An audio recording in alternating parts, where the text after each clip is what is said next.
వాడనంటే ప్రేమైన సహోదరులారా, ఒక చోటంట సేవకుడు ఎక్కడో కాదు మన వాంకల్ మండలంలోనే ఒక సేవకుడు వాక్యం చెబుతుండే. ఎలాంటి వాక్యం, ఎక్కడ వాక్యం అంటే యూట్యూబ్లలో వస్తాయి కదా, నేను కూడా చూస్తాను.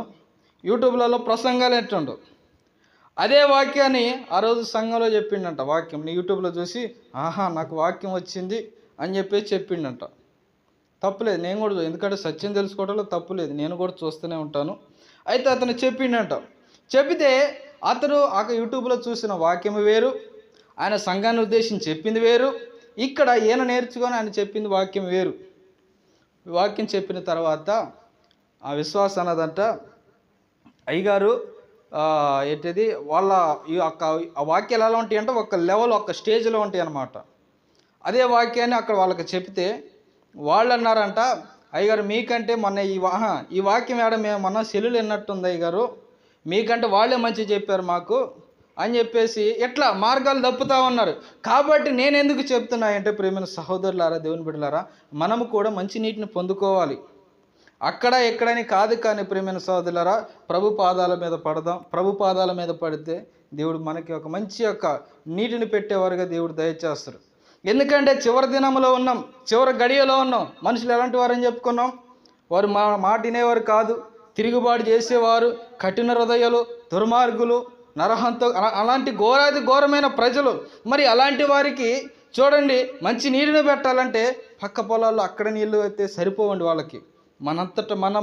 మనంతట మనమే ఒక వ్యవసాయదారుడిగా ఉండి మనంతట మనమే దగ్గరుండి పోషించి మనం పెడితేనే ఆ నీటికి వారు ఫలిస్తారు. కాబట్టి ప్రేమైన సోదరులారా, చివరి దినాములో ఉన్నాము కాబట్టి సంఘాన్ని దారి తప్పుకోకుండా ఉండాలంటే మనం మంచినీటి పెట్టాలి. మనం ఏం చేయాలి? మొదటగా దేవుడి దగ్గర యోగ్యత తెచ్చుకోవాలి, దేవుడి దగ్గర పర్మిషన్ తెచ్చుకోవాలి. ఇంకే పర్మిషన్ అయ్యా? అభిషేకం ఉందంటే చూడండి ప్రేమైన సహోదరులు, ఉన్నది తప్పులేదు, కాదంటలేదు. కానీ ఇక్కడ వాక్యం ఏమని చెప్పుకున్న ఇందాక, దేవుని ఎదుట యోగ్యునిగాను నీకు నువ్వే అర్థమైందండి. మనకు మనమే దేవుడి దగ్గర యోగ్యత తెచ్చుకోవాలి. దేవుడు పిలిస్తే యోగ్యత రాదు, దేవుడు ఏర్పాటు చేసుకుని అంటే వస్తుంది, నేను కాదంటలేదు. కానీ ప్రియమైన సహోదరులారా, దేవుని బిడ్డలారా, నీకు నువ్వు నీ క్రియలు కావచ్చు, నీ సేవా విధానం కావచ్చు, నీ క్రమము కావచ్చు, నీ భక్తి కావచ్చు, నువ్వు సంఘములో నడిచే విధానము కావచ్చు, దానిని బట్టి నీకు యోగ్యత వచ్చింది. దేవుడు నన్ను పిలుచుకున్నాడు కాబట్టి నాకు యోగ్యత వచ్చిందని మనం అనుకోవద్దు. దేవుడు నన్ను పిలుచుకున్నాడు కాబట్టి నాకు అర్హత వచ్చిందని మనం అనుకోవద్దు. మనకు మనం దేవుడి ఎదుట కనపరుచుకుంటేనే, మనము దేవుని ఎదుట సాగిలపడితేనే, మన క్రియలు కనపరిస్తేనే దేవునికి అప్పుడు మనం అర్హత సంపాదించుకోవాల్సి ఉంటాం. అయితే ఇక్కడ వాక్యం చెప్తోంది ప్రియమైన సోదరులారా, కడవరి దినములో ఉన్నాం. ఈ కడవరి దినాల్లో చూడండి, సంఘం కూడా చెల్లాచెదిరే అవకాశం ఉన్నది. ప్రార్థన చేయండి, ఎంత పొడుగు ప్రార్థన చేస్తారు సంఘస్థులు. అక్కడ చిన్నమండ విషయం చెప్తున్నా నేను. కాబట్టి ఇప్పుడు సంగతి కాదు, ఒకప్పుడు సంగతి చెప్తున్నాను ఈ మాట. కాబట్టి ప్రియమైన సహోదరులారా, అదే వాళ్ళని బలపరిచామనుకోండి అక్కడ దాకా వెళ్ళదు. కాబట్టి వాక్యం చెప్తుంది 6వ వచనం కాడుతుంటే, అదే అధ్యాయం 1 చదివారు కదా, ఈ సంగతులను సహోదరులకు వివరించిన ఎడల నీవు అనుసరించుతూ వచ్చిన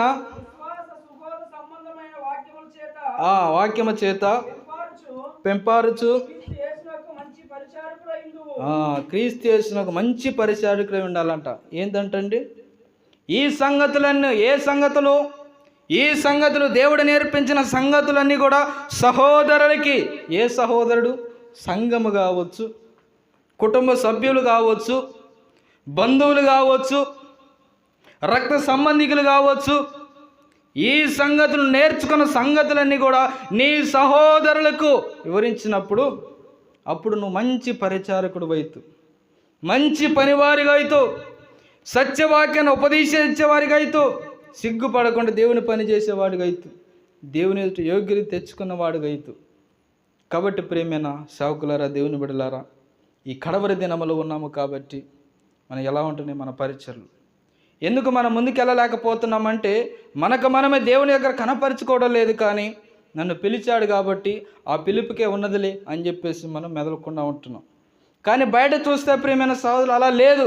బయట ఎలా చేస్తారంటే ప్రార్థన చూడండి బహుభారముతో ప్రార్థన చేస్తారు, బహు ప్రయాసతో చేస్తారు ప్రార్థన. మరి ఎందుకు వచ్చింది? వాళ్ళకి ఇలాంటి సత్యము తెలుసో లేదో కానీ ప్రియమైన సహోదరులారా, చూడండి మనం తక్కువ చేస్తాం కానీ బయట వాళ్ళు ఇంకెక్కువ చేస్తూ ఉన్నారు. చూడండి వాళ్ళకి మార్గం తెలిసినా తెలియకపోయినా చూడండి మోకాళ్ళు వేసారంటే ప్రియమైన సోదరులు వారికి జవాబు వచ్చిందాక వదిలిపెట్టరు. మనకేందయ్య అంటే దేవుడు పిలుచుకున్నాడు, దర్శనం ప్రార్థన చేసి దేవుడు చెబుతురుగా. దేవుడు చెప్పేది ఏందయ్య అంటే నువ్వు యోగ్యత తెచ్చుకునే దేవుడు చెబుతురు, నీ లోపమే దేవుడు చెబుతురు, మళ్ళీ ఆ లోపాన్ని సరిదిద్దుకోవడానికి మళ్ళా ప్రార్థన. కాబట్టి ప్రియమైన సహోదరులారా, ఇవన్నీ జరగకుండా ఉండాలంటే నువ్వు దేవుని యొక్క నీకు నువ్వే దేవుడి దగ్గర కనపరుచుకో. అప్పుడు దేవుడు నిన్ను యోగ్యునిగా ఎంచు. తర్వాత చూసుకుందాం. చూడండి తీతు రాసినట్టు పత్రిక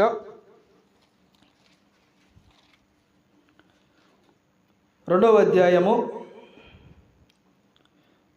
9వ వచనం.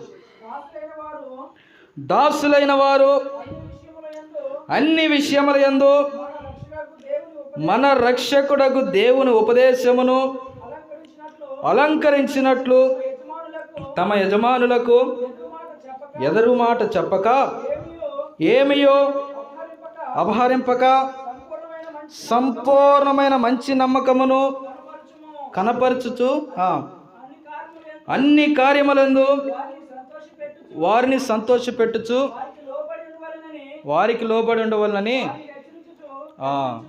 చాలండి.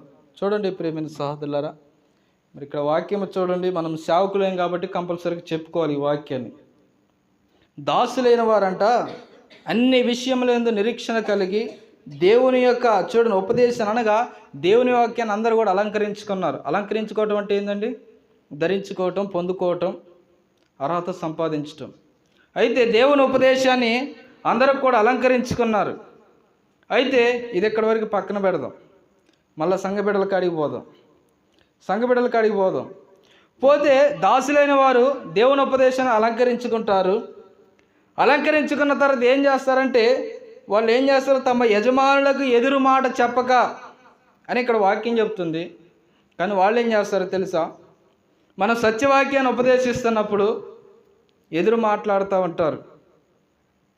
ఇంకా చూడండి దేవుని వాక్యమును మనం అన్నీ కూడా కలిగి ఉన్నప్పుడు, ప్రయాస కలిగి ఉన్నప్పుడు చూడండి సంఘములో కూడా ఎలా ఉంటుందంటే సంఘమే ప్రియమైన సహోదరుల ముందుకు నడవాలి, సంఘం చెప్పింది వినాలి అన్నట్టుగా ఉంటుంది కొన్ని చోట్లయితే.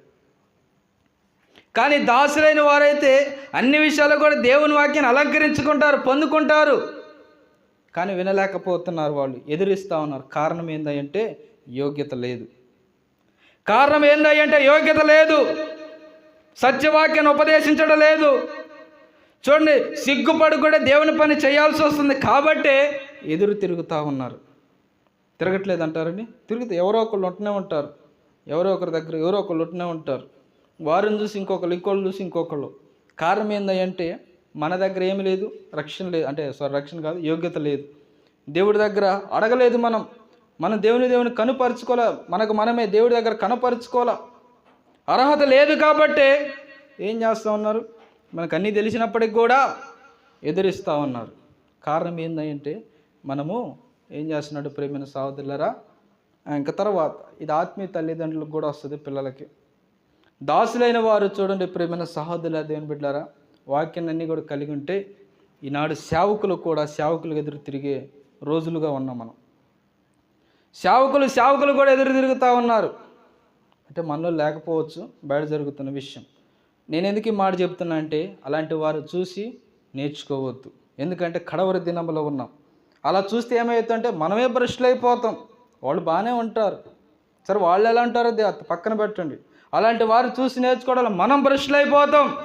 కాబట్టి దాసులైన వారు వాక్యాన్ని అలంకరించుకొని వాక్యాన్ని నేర్పిస్తూ ఉంటుంటే, విధానాలు చెబుతూ ఉంటే ఈనాడు సేవకులు ఇంకా మనము కూడా దేవుని వాక్యాన్ని మనం తీసుకొని వారిగా ఉంటాం. మనము కూడా తల్లిదండ్రులను ఎదిరించే వారిగా ఉండి వారిని ఏం చేస్తామంటే సంతోషపెట్టేవారు కాకుండా దుఃఖపరిచేవారుగా ఉంటాం. కానీ ఇక్కడ వాక్యం ఏం చెప్తుందంటే చివరి లైన్లో సంపూర్ణమైన మంచి నమ్మకాన్ని సంపాదించుకోవాలి. మన నమ్మకత్వాన్ని కనపరచుకోవాలి. ఎవరికై అంటే మన దాసులకి, ఆత్మీయ తండ్రికి. సంఘం అయితే చూడండి సేవకునికి. ఇక్కడ అయితే ఆత్మీయ తండ్రికి బిడ్డలైన వారు మనమందరం కూడా తండ్రులైన అంటే కుమారులు కాదు, తండ్రులకి కనపరుచుకోవాలి కుమారులైన వారందరూ కూడా. ఇది కుమారులకి మనకు వస్తుంది అన్నమాట వాక్యం. కాబట్టి దాసులైన వారు వాక్యాన్ని అలంకరించుకొని ప్రయాసపడి వాక్యాన్ని కని పెంచి, ఒక పిల్లవాడు చూడండి, ఈ చంటి పిల్లవాడిని ఎలాగైతే మన చిన్న బయటికి పోయినప్పుడు గలీజ్ ఎలా తీసి పడేస్తామో అంతకంటే ఘోరంగా ఉపవాసాలు ఉండి ప్రియమైన సహోదరులారా, దేవుని బిడ్డలారా, ఉపవాసం ఉండి చెమట కార్చి ఉపవాసాలు ఉండి కడుపు మార్చుకొని వాక్యాన్ని అలంకరించుకొని బోధిస్తూ ఉన్నారు. కానీ మనం ఏం చేస్తాం తెలుసా? ఎదురు చెబుతూ ఉన్నాం. ఇదంతా ఎక్కడి నుండి వస్తుంది అంటే చూడండి, బయట చూసి నేర్చుకోవటం. అందుకనే ప్రియమైన సహోదరులారా, మనం ఏం చేయాలంటే పక్క పొలంలో నీళ్లు పెట్టకూడదు, మన పొలంలో నుండి నీళ్లు బారాలి. అర్థమైందండి? అంటే మనమే దేవుడి దగ్గర కనపరుచుకుంటే అప్పుడు నీకు సత్యం మీద అర్థమవుతూ ఉంటుంది. అప్పుడు ఎదిరింపు విధానం మనకు రాదు. కాబట్టి వాక్యం చెప్తా ఉంది ప్రియమైన సహోదరులారా, నువ్వు నీ యొక్క నమ్మకత్వాన్ని దేవుడి దగ్గర కనపరుచుకోవాలి. నీ నమ్మకత్వాన్ని దేవుడి దగ్గర కనపరుచుకున్నప్పుడు నువ్వు దీవించబడతావు, ఆశీర్వించబడతావు. తర్వాత అపోస్తుల కార్యం 25 ఒక మాట ఉంది చూడండి. దీని గురిండే అపోస్తుల కార్యము 20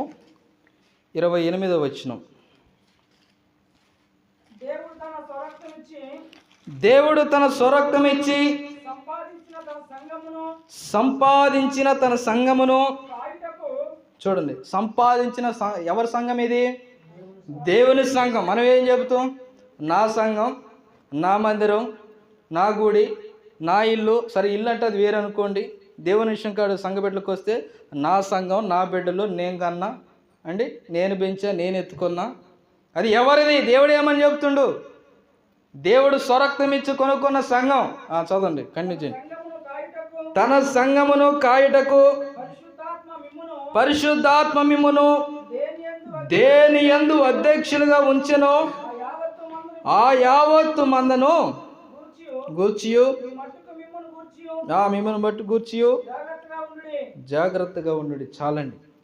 చూడండి ప్రియమైన సోదరుల, దేవుడు అంట తన స్వరక్తం ఇచ్చి, తన రక్తాన్ని ఇచ్చి సంఘాన్ని ఏం చేసిండు తెలుసా? సంఘాన్ని కాయాలని. అంటే దేవుడు తన రక్తం ఇచ్చి కొనుక్కున్నాడు మనందరినీ కూడా, తన ప్రాణం ఇచ్చి కొనుక్కున్నాడు. అయితే అలాంటి గొప్ప సంఘాన్ని కాయడానికి దేవుడు మనల్ని ఒక అధ్యక్షుడిగా వాడుకుంటే మనం ఏం చేస్తున్నట్టు ప్రియమైన సహోదరులారా, ఆ సంఘాన్ని నాడు ఎలా కాస్తున్నాం తెలుసా? బలహీనంగా కాస్తా ఉన్నాం, ఉన్నది ఉన్నట్టు చెప్పలేకపోతా ఉన్నాం, మొదట అర్హత సంపాదించలేకపోతున్నాం. ఎటు తిరిగినా మొదటి వాక్యం కాడికి వస్తాం ప్రియమైన సహోదరులారా. మొదటి వాక్యం మూలవాక్యం. మొదటి వాక్యం మనం చదువుకున్నాం, చాలాసార్లు వాక్యం చదువుకున్నాం. కానీ దేవుడు నాకు ఇచ్చిన జ్ఞానాన్ని బట్టి నేను ఎక్కడో చూడలేదు, ఎక్కడో నేర్చుకోలేదండి. చదువుకుంటుంటే దేవుడు గుర్తొచ్చిన వాక్యాలు. కాబట్టి ప్రియమైన సహోదరులారా, దేవుని బిడ్డలారా, చూడండి, దేవుడు తన స్వరక్తం ఇచ్చి కొనుక్కున్నాడు ఈ సంఘాన్ని. అయితే ఈ సంఘాన్ని కాయడానికి దేవుడు మనల్ని అధ్యక్షుడిగా అయితే నిలబెట్టిండు, ఒక అధికారం ఇచ్చి నిలబెట్టిండు, ఒక నాయకుడిగా నిలబెట్టిండు. మరి ఆ నాయకత్వాన్ని మనం కాపాడుకుంటున్నామా? ఆ గుంపును కూడా మనం కాపాడేవాడిగా ఉండాలి. ఆ సంఘాన్ని కూడా కాయటానికి అర్హత కూడా సంపాదించేవాడిగా ఉండాలి ప్రియమైన సహోదరులారా. ఇక నేను రాజున అయిపోయాయి కానీ ముందుకెళ్తే ముందు వెళ్ళి బోర్ల పడతాం. నేను రాజునయ్యాను, మంత్రిని అయ్యాని ముందు పరిగెడితే బోర్ల పడతాం. రాజు కూడా కొన్ని నియమ నిబంధనల మీద నుంచోవాలి. మనం కూడా సేవకులు అన్న తర్వాత మనం కూడా కొన్ని నియమ నిబంధనలు నుంచోవాలి. నుంచోకుండా నాకు అధికారం వచ్చిందిలని ముందుకెళ్తే ప్రియమైన సోదరులు నష్టపోవాల్సింది మనమే అండి. మనమే నష్టపోతాం. ఎందుకంటే చివరి దినములో ఉన్నాం. దెయ్యాల బోధలు, దురాత్మలు అవి చూసి ఇవి చూసి అక్కడ విని ఎక్కడ విని ప్రియమైన సోదరులరా భ్రష్టత్వంలోకి వెళ్ళిపోతాం. నేను తప్ప అంటలే, ఎందుకంటే నేర్చుకోవాలి, తిరగాలి. ఎందుకంటే మనది ఒకటే సత్యం కాదు, మనది ఒకటే సత్యం అని నేను చెప్పట్లేదు. ఎందుకంటే మనకంటే గొప్ప భక్తులు ఉన్నారు బయట, మనకంటే గొప్ప భక్తులు ఉన్నారు బయట. వాటిని చూసి నేర్చుకోవాలి కానీ బయట పోవద్దు అంటలేదు. ఇంకా అక్కడే ఉన్నది, బయట ఉంది. మనలో ఏమున్నదండి? మనది ఏముంది? ప్రార్థన, దర్శనం, వాకింగ్, అంతమించి ఏం లేదు మన దాంట్లో. అంటే ఉన్నాయిలేండి. కాబట్టి ప్రియమైన సహోదరులారా, మరి బయట వారు ఏమి చేయకపోయినా విజయాన్ని వస్తుంది. కారణం ఏంటంటే వారికి ఉన్న విశ్వాసం అలాంటిది, వారు చేసే ప్రార్థన అలాంటిది. అయితే ఇక్కడికి వద్దాం వాక్యంలోకి. కాబట్టి దేవుడు తన రక్తం ఇచ్చి కాపాడుకున్న సంఘాన్ని, కొనుక్కున్న సంఘాన్ని మనం కాయటానికి అర్హతను సంపాదించే వారికి ఉండాలి. అర్హతలోని మనల్ని దేవుడు ఒక అధ్యక్షుడిగా చేసిండు, ఒక నాయకుడిగా చేసిండు. ఆ నాయకత్వాన్ని మనం నిలబెట్టుకోవాలి. ఆ నాయకత్వం నిలబెట్టుకోకపోతే అక్కడ నుండి తీసివేసి వేరే వారిని నిలబెడతారు. ప్రియమైన సహోదరులారా, అవసరమైతే వేరే వాళ్ళ దగ్గర కూడా పంపించవచ్చు. ఎందుకంటే నీ దగ్గర మంచి నీళ్ళు లేవు కాబట్టి, మంచి ఆహారం నువ్వు పెట్టట్లేదు కాబట్టి, నువ్వు పెట్టాల్సిన ఆహారం నువ్వు పెట్టట్లేదు కాబట్టి నీ దగ్గర నుండి తీసి వేరే వాళ్ళకి అప్పచెప్పవచ్చు. అంత మాత్రాన ప్రియమైన సహోదరులారా దేవుడి మీద సనుక్కుంటున్నాం, దేవుడి మీద బాధపడుతున్నాం. కారణం ఏంటంటే మొదలు మనం అర్హత సంపాదించుకోలేదు, యోగ్యత సంపాదించుకోలేదు, వారికి పెట్టాల్సిన అన్నం పెట్టలేదు, పెట్టాల్సిన నీళ్లు పెట్టలేదు. అందుకనే దేవుడు వారిని అక్కడి నుండి తీసి వేరే వాళ్ళకి అప్పచెబుతాడు. అది దేవుడు ఇచ్చిన రక్తం, ఆ దేవుడు తన రక్తంతో కొనుక్కున్న సంఘం అది. వారు దేవుని బిడ్డలు, దేవుడు ఎలా మలుచుకుంటే అలా మలుచుకున్నాడు. కానీ వారు బయటికి వెళ్ళిపోకుండా ఉండాలని నువ్వేం చేయాలంటే అర్హత సంపాదించుకోవాలి, తర్వాత మంచి పరిచారకుడిగా ఉండాలి.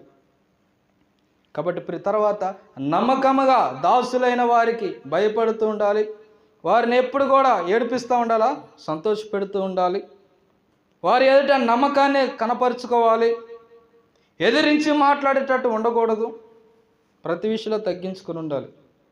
ఒక చిన్న మాట అండి, యేసు ప్రభువు వారు భూమి మీదకి వచ్చినప్పుడు ఆయన విధానంలోని ఎంత తగ్గింపు ఉందో ఒకసారి చూడండి.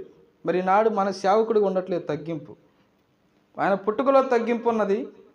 ఆయన మరణించే సెలవేసే సమయంలో కొట్టారు ఆయన కొట్టారు, ముఖం మీద గుడ్డేసి వెనక నుండి ఒక ఆయన కొట్టి నిన్నెవరు కొట్టారో చెప్పు అని ప్రవచించారు. అంటే అపహాసం చేశారు, ముళ్ళకిరీటం గుచ్చారు. మరి అయినప్పుడు కూడా దేవుడు ఏం మాట్లాడాల, వీరేం చేస్తున్నారు, వీరికి ఏం తెలియదండి. అది దేవుడు జరిగించాలి ధర్మం అది. కానీ అది దేవుడు జరిగించాల్సిందే. కానీ అయినప్పటికి కూడా మరి దాని నుండి కూడా మనం నేర్చుకోవాలి. మరి ఆయన పుట్టుకలో తగ్గింపు ఉన్నది, మరణంలో ఆయన అపహాసం చేస్తున్న తగ్గింపు ఉన్నది.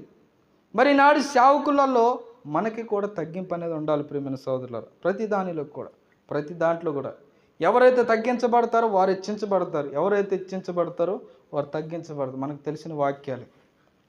కాబట్టి వాక్యం చెప్తూ ఉంది ప్రియమైన సోదరులు, ఆయన సంఘాన్ని మనం కాయటానికి, ఆయన తన స్వరక్తం ఇచ్చి కొనుక్కున్న సంఘాన్ని కాయటానికి ఒక అధ్యక్షుడిగా నిలబెట్టినప్పుడు అధ్యక్షతనాన్ని మనం కాపాడుకోవాలి.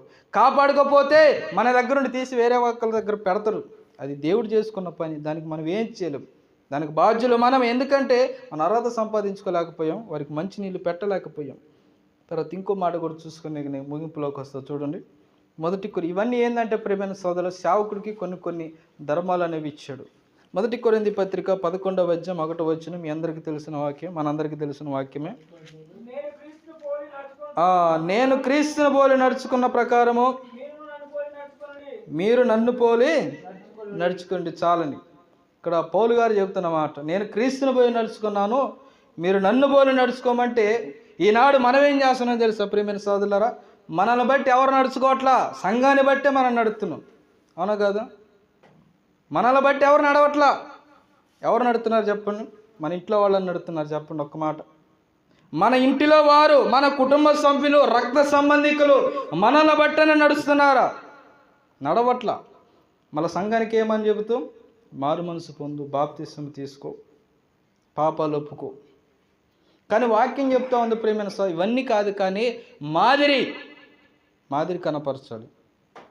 కుటుంబమే ప్రియమైన సోదరుల మనల్ని బట్టి నడవట్లేదు, కానీ సంఘానికి బోధిస్తూ ఉన్నాం. సరే అక్కడ పక్కన పెడుతున్నాం. మనల్ని బట్టి నడవట్లేదు, కానీ వాళ్ళని బట్టి మనం నడవాల్సి వస్తుంది. వాళ్ళు చెప్పిన మాట వినాల్సి వస్తుంది.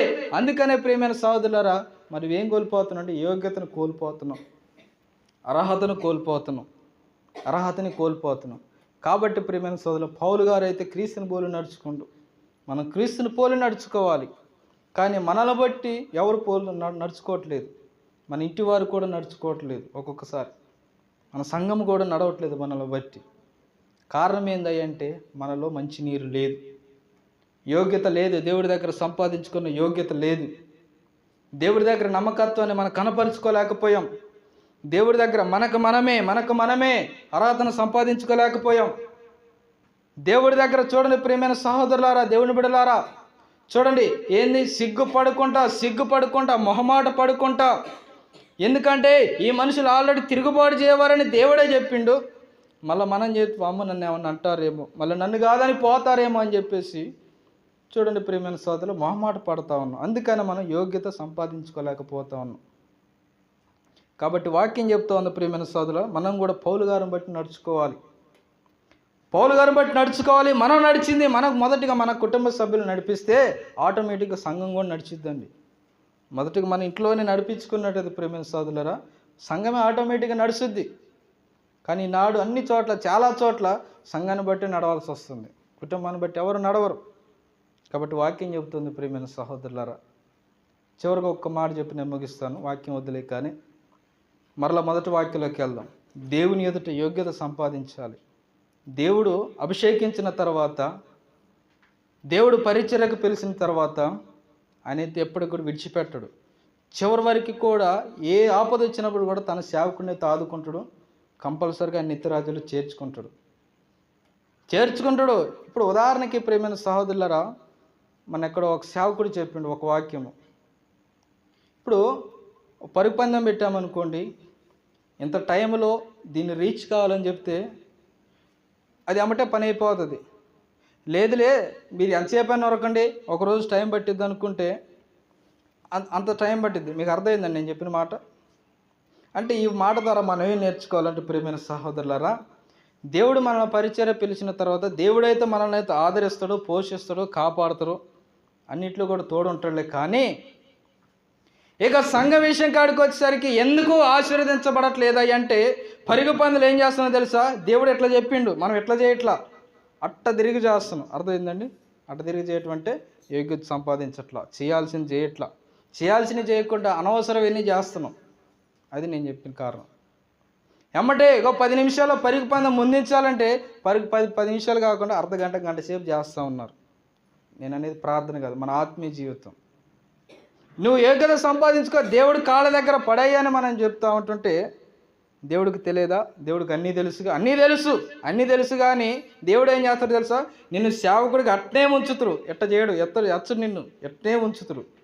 కానీ నీకైతే ఏమి కూడా చేయడు దేవుడు. నిన్ను చూడండి, ప్రభువా నన్ను కాపాడని నేను కాపాడుతాడు, అంతవరకే. నిన్ను హెచ్చించడేగా. మరి నిన్ను హెచ్చించేది ఎప్పుడై అంటే ఇక నువ్వు దేవుడి దగ్గర యోగ్యత సంపాదించుకున్నప్పుడే. మరలా నువ్వు ఈ స్టేజ్లో ఉన్నప్పుడు కూడా నీకు ఏ ఆపద రాదు, ఏ సమస్య రాదు, నిన్ను ఎవరిని ఏమనరు. కానీ దేవుడు నిన్ను ఇక్కడే ఉంచుతురు. కారణం ఏంది అంటే నువ్వు చేయాల్సినవి చేయట్లేదు.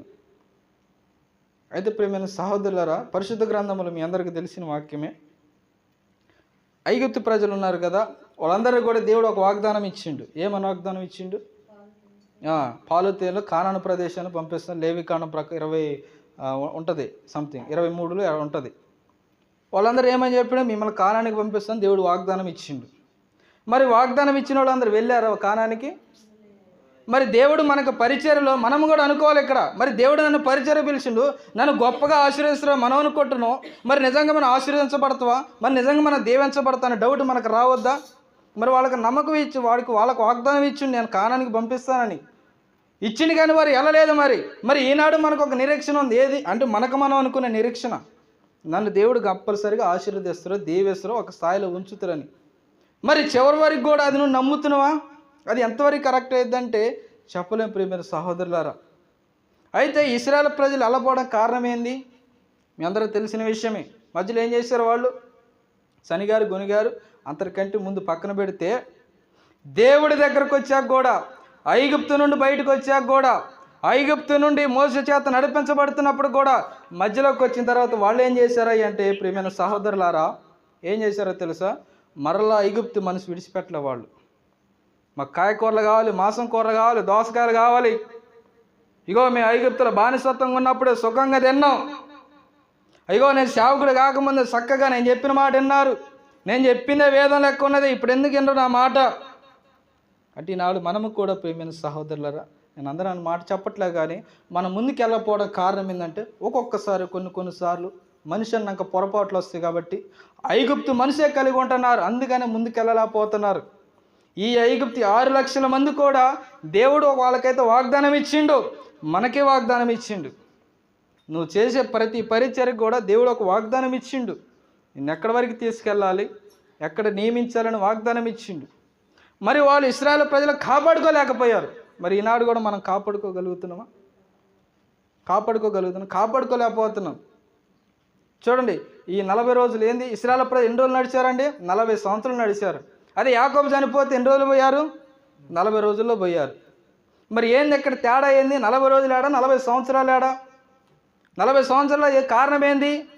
ఐగుప్తు యొక్క అనుభవం ఒకటే కాదు, ఐగుప్తు మనస్తత్వం వాళ్ళలో ఇంకా పోలేదు. ఐగుప్తు మనస్తత్వం ఇంకా పోలేదు, చెడు అలవాట్లు పోలేదు, యోగ్యత ఇంకా సంపాదించుకోలేకపోయారు, నమ్మకంగా కొనసాగలేకపోయారు, నమ్మకత్వాన్ని కొనసాగించుకోలేకపోయారు, ఎదురు మాట చెప్పకుండా పోయారు, దేవుణ్ణి దుఃఖపరుచుకుంటా, సత్యవాక్యాన్ని ఉపదేశించకుండా, సత్యమైన వాక్యం ప్రకారంగా నడవకుండా, దేవుడు ప్రతి పనిలో మొహమాట పడకుండా నడిచారు. కాబట్టి వారు కానానికి వెళ్ళలేకపోయారు. ఈనాడు మనము కూడా వర్ధిల్లలేకపోతున్నామంటే కారణం ఏందంటే మనలో కూడా ఐగుప్తు మనస్తత్వం పోవాలి. ఐగుప్తు అంటే మన ఐగుప్తు నుండి రాలేదు, కానీ సేవ చేయకముందు ఎలాంటి యొక్క చెడు అలవాటు నేను అంటలేదులే, కానీ లోకపు అలవాట్లు ఎలా అయితే ఉన్నావో, తర్వాత దేవుడు ఇందా చెప్పిన యేసుకేలు గ్రంథం, నేను అనే మాట కాదు, యేసుకేలు గ్రంథం దేవుడు చెప్తున్న మాట. వారు మూర్ఖులు, దేవుడికి తిరుగుబాటు చేసేవారు. మనం కూడా ఒకప్పుడు అలాంటి వారమే, సేవకులు కాకముందు. అలాంటి మనస్తత్వాన్ని మనం విడిచిపెట్టలేకపోయాము, కాబట్టి మనం ముందుకెళ్ళలేకపోతున్నాం. ప్రియమైన సేవకులారా, దేవుని బిడ్డలారా, కాబట్టి వాక్యం మన తేటగా చక్కపరుస్తూ ఉంది. కాబట్టి దేవుడైతే వాగ్దానం ఇచ్చిండు, మాటిచ్చి దేవుడు తప్పే దేవుడు కాదు. మాటిచ్చాడంటే దేవుడు కంపల్సరిగా నెరవేరుస్తాడు. కానీ వారు నిలబెట్టుకోలేకపోయారు, మధ్యలోనే రాలిపోయారు. కాబట్టి దేవుడు మనకు కూడా ఈనాడు వాగ్దానం ఇచ్చిండు, మనం చేసే పరిచర్ల పట్ల అనేక గొప్ప ప్రణాళికలు ఉంచిండు. మరి వాటన్నిటిని కూడా మనము చూడండి, దేవుడు నెరవేర్చాలంటే మనం దేవుడి దగ్గర యోగ్యత సంపాదించాలి, అర్హత సంపాదించాలి, పర్మిషన్ కావాలి దేవుడి దగ్గర. ఏం పర్మిషను? చూడండి, అభిషేకం ఒకటే కాదు ప్రియమైన సహోదరులారా. చూడండి, అభిషేకించుకున్న తర్వాత అన్నీ చేయాలి. మనం చాలాసార్లు ఉపమానాలు కూడా చెప్పుకుంటాం. కాబట్టి ఇవన్నీ మీరు పెద్దోళ్ళు అవసరంలే కానీ ప్రియమైన సహోదరులారా, వాక్యం చెప్తా ఉంది. కాబట్టి దేవుడి దగ్గర యోగ్యత సంపాదించుకోవాలి, సిగ్గుపడకుండా దేవుని పని చేయాలి, సత్యవాక్యం ఉన్నట్టుగా బోధించాలి. చూడండి, చివరి గడియలో కడవరి దినములో ఉన్నాము కాబట్టి సంఘము కావచ్చు, ఇటు విశ్వాసులు కావచ్చు, ఎవరి వాళ్ళైనా సరే చివరి దినములో ఉన్నాము కాబట్టి భ్రష్టులము కాకుండా, భ్రష్టత్వంలోకి పోకుండా, అక్కడ ఇక్కడ వాక్యము కాకుండా ప్రియమైన సోదరుల, నీ అంతటి నువ్వే దేవుడు పాదాల మీద పడి నేర్చుకొని ఆ మంచినీటిని, మంచి ఆహారాన్ని నువ్వు నీ బిడ్డలకు పెంచినట్టయితే వారు చక్కగా దీవించబడతారు. దీవించబడిన తర్వాత ఇంకేం చేస్తారు తెలుసా? వారు పుష్టిగా పూజిస్తారు కదా, వాళ్ళు ఇంకా అనేకమైన పిల్లలను కంటారు. అర్థమైందండి? ఇప్పుడు మంచి ఆహారం పెట్టామనుకోండి, ఇప్పుడు గర్భిణీ స్త్రీకి గట్ట మంచి ఆహారం పెడితేనే డెలివరీ టైంకి ఆరోగ్యంగా ఉంటుంది. డెలివరీ యొక్క ప్రెగ్నెన్సీ యొక్క స్త్రీకి ఏంటండి, ఎండబెట్టినట్టయితే డెలివరీ టైంకి ఆ పిండం ఉండిద్దో తెలియదు, ఊడిద్దో తెలియదు. మంచి డెలివరీ అయితే కూడా అయినప్పటికి కూడా కాళ్ళు చేతులు సక్రంగా ఉంటాయో కూడా తెలియదు, మళ్ళీ బతుకుతూ ఉంటాడో కూడా తెలియదు. కాబట్టి ప్రేమైన సోదరు, యోగ్యత సంపాదించుకున్నప్పుడు చూడండి, మంచి ఆహారాన్ని మనం పంచుతూ ఉంటాం. మంచి ఆహారం పంచినప్పుడు వాళ్ళు సమృద్ధిగా ఏం చేస్తారు? కడుపు నిండా పిల్లలకి అంటారు, అంటే సంఘానికి అంటూ ఉంటారు. వారే సంఘాన్ని పరిచయం చేస్తూ ఉంటారు. ఇవన్నీ దక్కించుకోవాలంటే మనం ఏం చేయాలంటే అర్హత తెచ్చుకోవాలి, దేవుని ఎదుట యోగ్యునిగా ఉంచబడాలి, సత్యవాక్యం ఉండదన్నట్టుగా చేయాలి. ఇదంతా కూడా ఎలా వచ్చిందంటే ఒక్క మాటలో, నీకు నువ్వే. అర్థమైందండి? ఎవరు చేరి నీకు, దేవుడేదో నిన్నొక్క యోగ్యుడిగా నిన్ను నచ్చటం కాదు, నీకు నువ్వే కనపరుచుకో. మొదటగా దేవునికి నీకు నువ్వే దేవుని కనపరుచుకో. అప్పుడు దేవుడు నిన్ను ఆశీర్వదిస్తాడు, అప్పుడు నేను గొప్పగా ఆశీర్వదిస్తారని దేవుని యొక్క వాక్యం చెప్తుంది. కాబట్టి దేవుడి చిన్న మాటలు దీవించునుగాక. పరిశుద్ధాన్ని కొందనాల సూత్రం అయినా ఈ వాక్యం నీరు గట్టి ఫలింపు దయచేసి శాకులంగా కొద్ది మాటలు మాట్లాడుకున్నాం. ఈ మాటలు మీరు విన్నారు. అన్న దోషాలను దయతో క్షమించి వాక్యానుసారంగా మా నీ బిడ్డలతో, నాతో, మా అందరితో మాట్లాడిన విధానాన్ని బట్టి నీ కొందనాలు. ఈ వాక్యం దీవించి ఆశించి నా మహిమ తెచ్చుకోమని యేసునామమున బట్టి ప్రార్థిస్తున్నాము తండ్రి, ఆమేన్. సమయం ఇచ్చిన దైవజనులకి, ప్రభుపేట నాన్నకు ఆత్మీయ తండ్రికి వందనాలు.